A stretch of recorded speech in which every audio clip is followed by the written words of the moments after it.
Bapak Ibu, Saudara kasih Tuhan, tema khotbah hari ini adalah pemimpin yang berintegritas. Saudara-saudara kekasih Tuhan, berbicara tentang kepemimpinan, hampir semua kita adalah seorang pemimpin di lingkup kita masing-masing.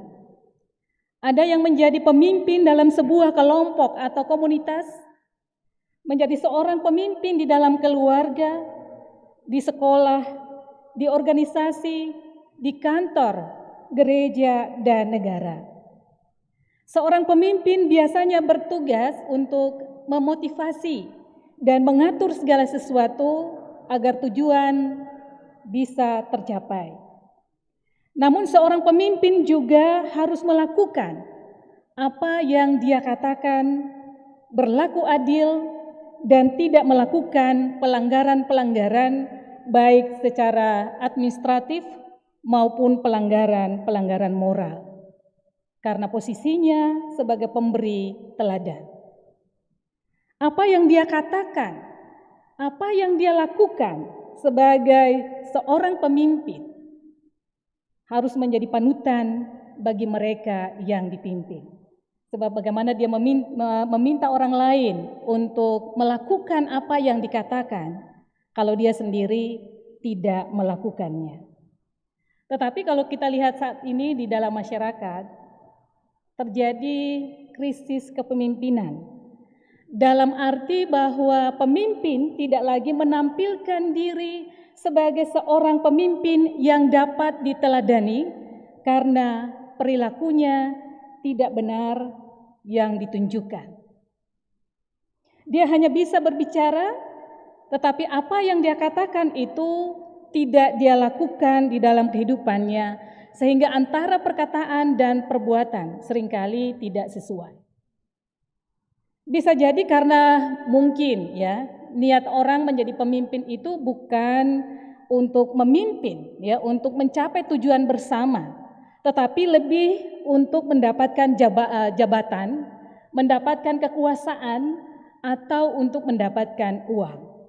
Kita lihat saja di dalam masyarakat ya, terutama ya di dalam proses menjadi seorang pemimpin. Tidak jarang banyak orang yang melakukan apa saja demi menjadi seorang pemimpin, ya, termasuk hal-hal yang tidak benar seperti money politik. Kemarin saya wawancara beberapa perempuan ya dalam rangka penelitian saya tentang keterlibatan perempuan dalam politik, dan ternyata dia menyampaikan bahwa banyak orang juga melakukan money politik, tidak peduli dia laki-laki atau perempuan. Jadi perempuan bisa melakukan itu demi mencapai apa yang dia inginkan. Jadi ada ada slogan atau ada ungkapan di dalam di antara teman-teman mereka yang mencalonkan diri jadi pemimpin yang mengatakan daripada kalah terhormat, lebih baik menang dengan cara apapun, termasuk money politik. Maka bila dia terpilih, maka biasanya dia akan melakukan apa yang menguntungkan dirinya. Ya, meraup uang sebanyak mungkin untuk membayar uang yang sudah dia keluarkan atau untuk memperkaya diri. Dan pemimpin seperti ini tentunya tidak akan peduli dengan masalah integritas. Dan tentunya model pemimpin yang seperti ini tidak akan lama. Ya, mungkin cuma 1 periode atau sebelum selesai periodenya juga dia sudah jatuh gitu. Karena dia tidak punya modal apapun, kemampuan apapun untuk menjadi seorang pemimpin.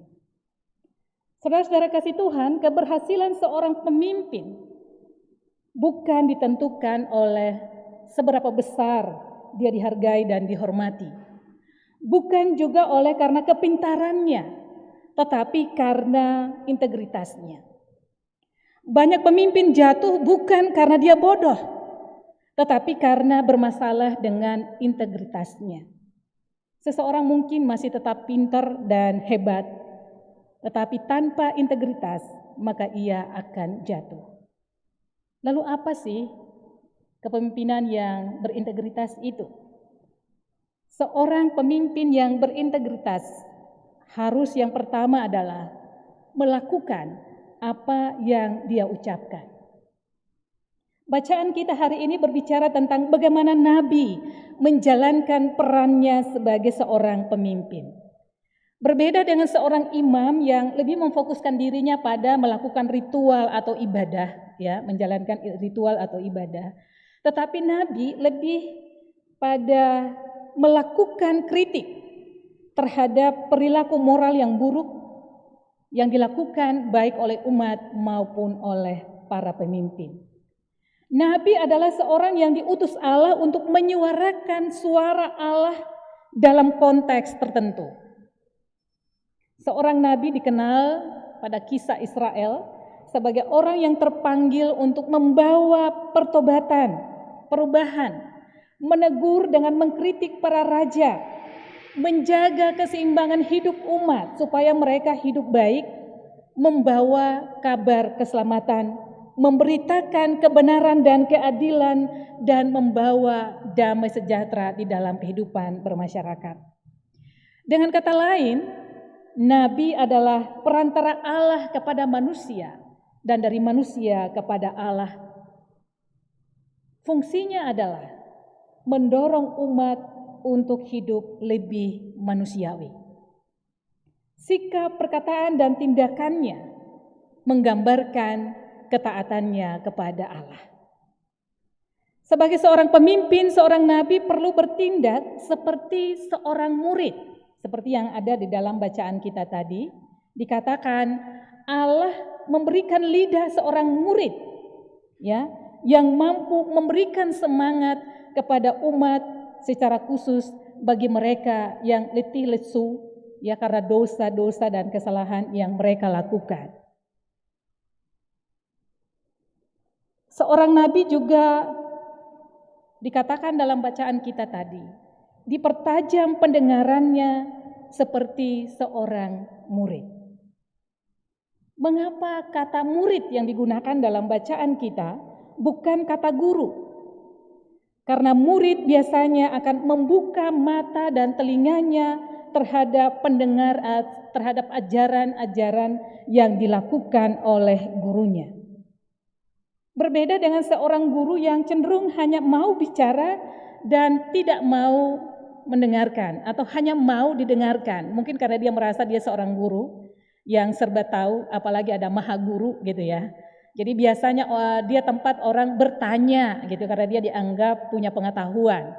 Sehingga bisa saja terjadi bahwa seorang guru lebih suka untuk berbicara daripada untuk mendengarkan. Apalagi mendengarkan orang yang dianggap lebih rendah dari dia atau dianggap tidak mampu apa-apa, termasuk mendengarkan muridnya. Mungkin ada guru yang mendengarkan ya pihak lain begitu, tetapi jumlahnya tidak banyak.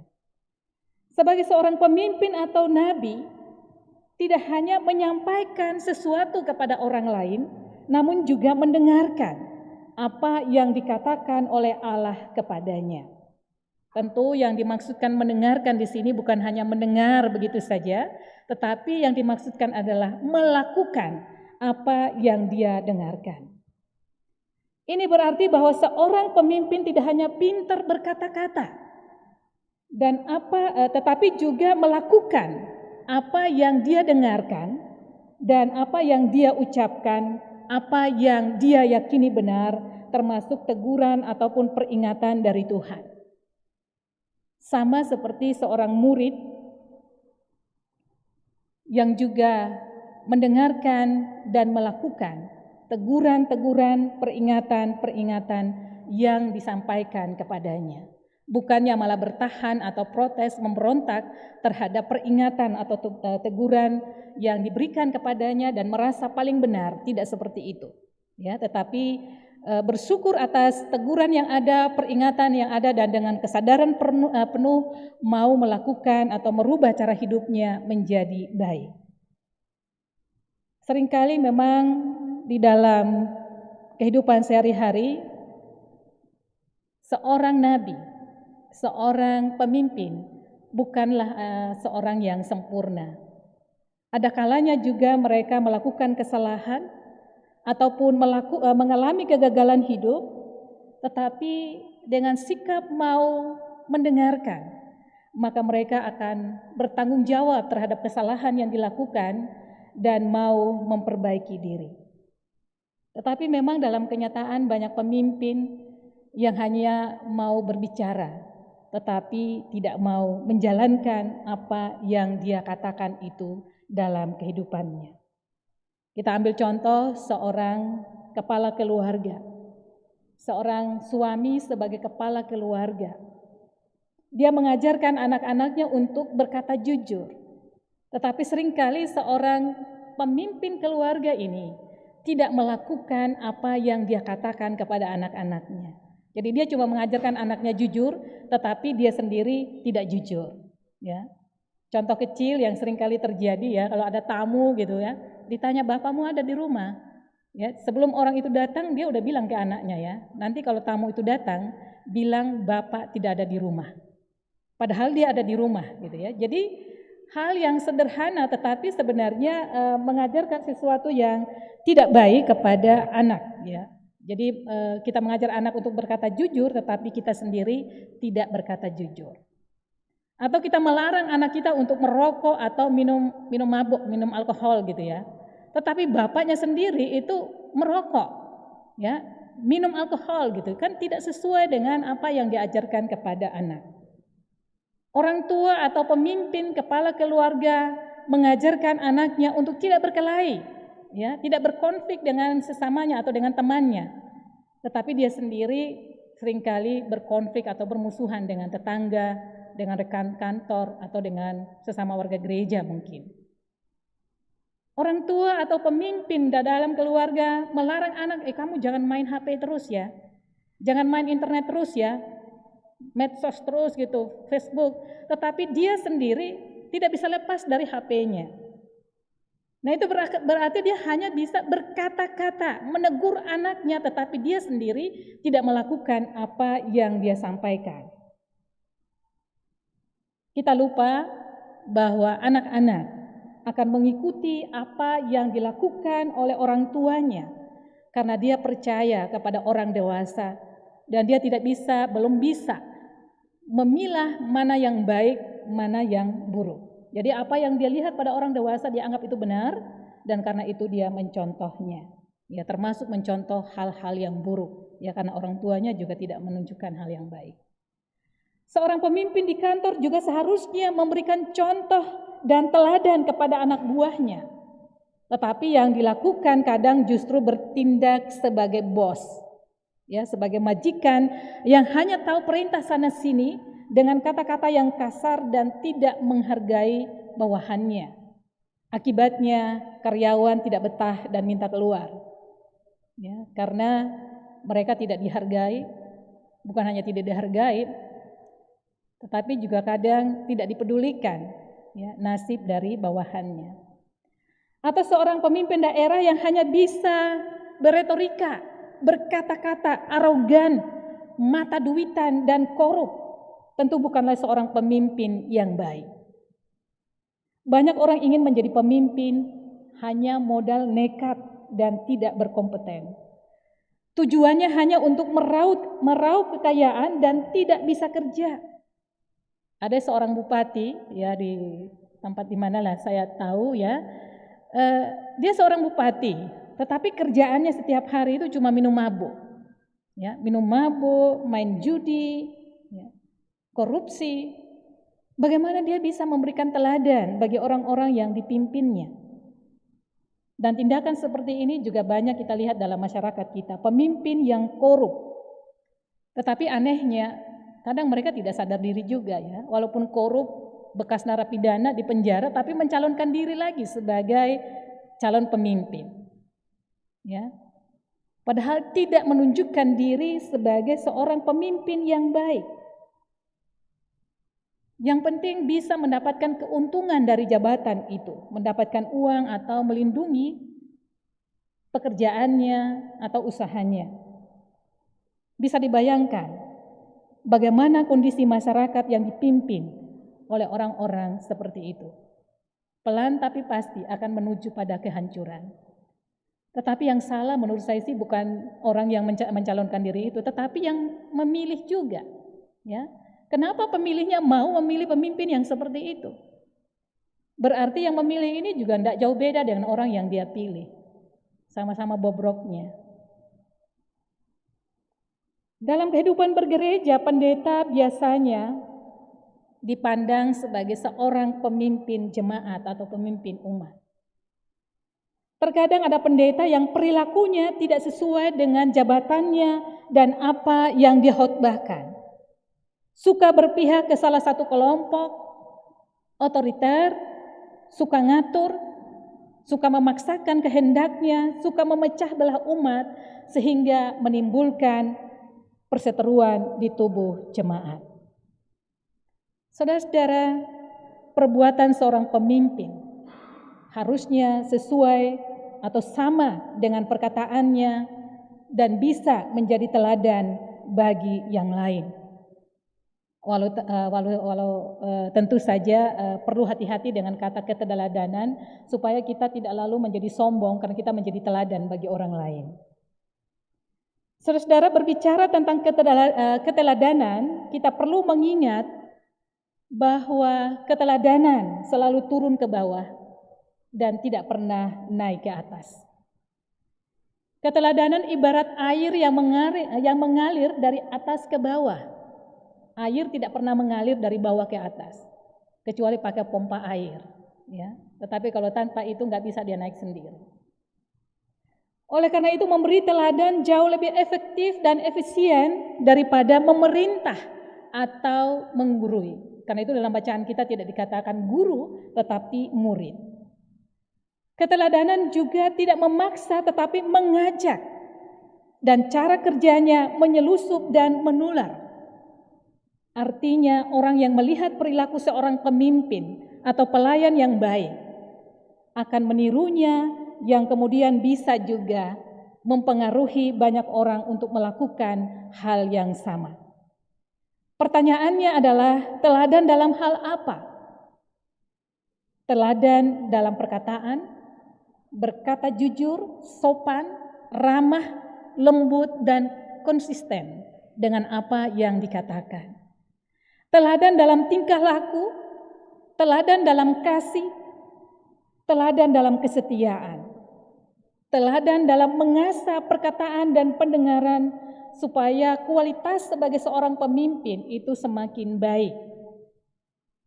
Saudara-saudara, menjadi teladan tidak berarti tidak pernah berbuat salah. Namun dalam tindakan manusiawi itu seseorang telah diberi kesempatan untuk berkembang meskipun dalam kesalahan, supaya dia tiba pada kebenaran. Oleh karena itu teladan dalam tingkah laku berarti juga teladan dalam memperbaiki kesalahan. Seorang yang memimpin dengan integritas adalah seseorang yang mampu mengakui kesalahannya dan memperbaikinya. Tentu saja dibutuhkan dukungan dari mereka yang dipimpin, dalam arti mereka yang dipimpin perlu memahami kesalahannya dan bukannya semakin menekan, menghakimi, nyinyir ataupun memusuhinya. Hanya dengan cara demikian, maka proses kepemimpinan bisa berjalan dengan baik dan juga berhasil guna. Yang berikut saudara kasih Tuhan, seorang yang berintegritas perlu konsisten dalam hidupnya untuk bersikap benar dan jujur, kendati banyak godaan dan penderitaan. Yang dalam bacaan kita dikatakan tidak menyembunyikan muka, kendati dipukul, dicabut janggutnya, dinodai dan diludahi. Dia akan tetap bertahan dan setia melakukan kebenaran, kendati pun menderita, dan tidak akan memberontak. Konsistensinya akan membuktikan dia adalah seorang yang berintegritas. Saudara-saudara kasih Tuhan, melalui bacaan ini, semoga kita bisa menjadi pemimpin yang berintegritas atau bermutu di dalam kehidupan kita, baik itu sebagai pemimpin di dalam keluarga, di dalam gereja, maupun juga pemimpin di dalam masyarakat ataupun negara. Seorang pemimpin yang memposisikan dirinya seperti seorang murid yang terus belajar, mengasah lidahnya, pendengarannya untuk mendengarkan ya hal-hal yang penting, hal-hal yang baik untuk belajar dari orang lain, bukan hanya dari mereka yang mungkin posisinya lebih tinggi, tetapi juga dari mereka yang lebih rendah, termasuk dari mereka yang dipimpin. Dengan demikian, maka kita akan menjadi seorang pemimpin yang sungguh-sungguh bermutu, sungguh-sungguh berintegritas di dalam kehidupan kita. Amin. Saat teduh bagi kita semua.